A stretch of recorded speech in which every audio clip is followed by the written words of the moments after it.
Quindi noi chiediamo, fateci usare i tamponi rapidi, fateci fare il tampone in classe, non incolonnare sti ragazzi portati ognuno con una macchina, ognuno con i genitori, mandiamo noi in classe.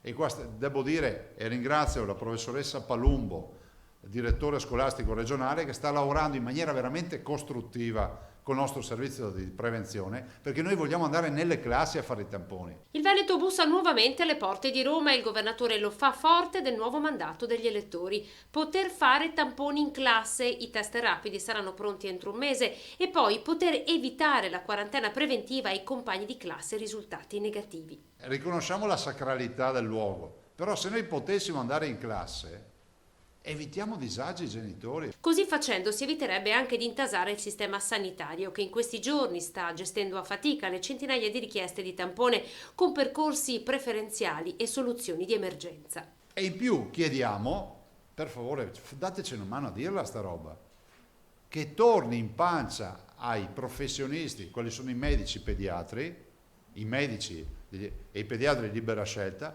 la facoltà di decidere se mandare al tampone un paziente o no. Oggi l'Istituto Superiore di Sanità indica di fare il tampone alla comparsa dei primi sintomi, che poi sono i più svariati. A 15 giorni dall'inizio del nuovo anno scolastico sono stati riscontrati 85 casi di positività in 90 scuole del Veneto, 85 su 707.824 studenti, ovvero lo 0,02%. Snellire e velocizzare le procedure, questo è l'obiettivo, creare percorsi più virtuosi, ma serve un protocollo sanitario a livello nazionale che lo preveda.